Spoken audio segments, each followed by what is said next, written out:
फैलिँदै जाँदा राम्रा नराम्रा पात्र प्रवृत्तिहरू हामीमा प्रवेश नभएका छैनन् भन्दिनँ म छ, किनकि हामी पनि यही समाजबाट आएका मानिसहरू तर तिनलाई सच्याउने हामीसँग ल्याकत छ, हामीसँग विधान छ, हामीसँग विधि छ। आज कोही छुट्टिएर कोही झुकिएर गलत मान्छे निर्वाचित भएछ भने पनि फिर्ता बोलाउन सक्ने विधिको अभ्यास राष्ट्रपालले गरिसकेको छ। त्यसकारणले चिन्ता गर्न पर्दैन र भोट बाँड्ने कुरा त अब हुँदै हुँदैन। अघिल्लो पटक यहाँ जति पनि भोट अन्य उम्मेदवारहरूलाई गयो, म यसपटक अन्य उम्मेदवार साथीहरूलाई सम्मानपूर्वक इतिहासको यो फैसलामा सहभागी हुनको लागि अनुरोध गर्न चाहन्छु। यसपटक चुनाव हुँदै छैन, यसपटक देशले इतिहास लेख्दैछ, आजसम्म कहीँ नभएको इतिहास लेख्दैछ। इतिहास लेख्ने बेलामा इतिहास लेखे जस्तो हुनुपर्छ।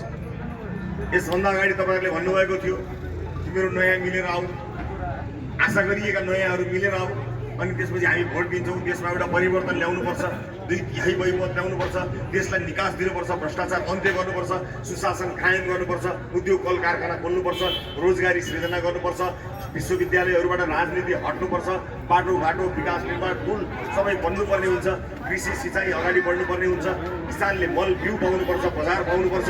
तपाईँले भन्दै आउनुभएको थियो यी सबै चिज गर्न सकिन्छ, यो गर्न नसकिने चिज होइन। गर्न नसकिने चिज हुन्थ्यो भने संसारले गर्यो, हामीले किन गर्न सकेनौँ? किनकि इमान्दारीपूर्वक राजनीति भयो। हामी 2 कार्यकाल काम गर्छौँ, 2 कार्यकाल आफ्नो दिलो ज्यान दिएर इमान्दारीको साथ काम गर्छौँ। त्यसपछि आउने नयाँ पुस्तालाई राजनीति छोडिदिन्छौँ।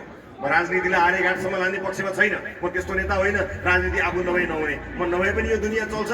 म हुँदा मैले आफूले आफ्नो कार्यकालमा सक्दो योगदान दिने हो, म त्यो योगदान दिनको लागि आएको थिएँ। उनीहरूसँग मिल्नु थियो भने, उनीहरूसँग शिर झुकाउनु थियो भने सायद जलेका पिटाहरू लिएर उनीहरूसँग सरकार जोगाउनुमा लाग्थ्यो होला। म सरकार जोगाउनेमा मेरो ध्यान थिएन, जनता जगाउनेमा ध्यान थियो। त्यसकारणले दुःख पाएको।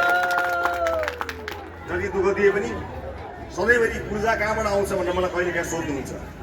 म भन्छु मेरो ऊर्जाको स्रोत यहाँ तपाईँहरू हुनुहुन्छ। जसको शिरमा तपाईँहरू जस्ता आमा बुवा दाजुभाइ दिदीबहिनीहरूको आशीर्वाद छ, त्यसले कहिल्यै शिर झुकाउनु पर्दैन।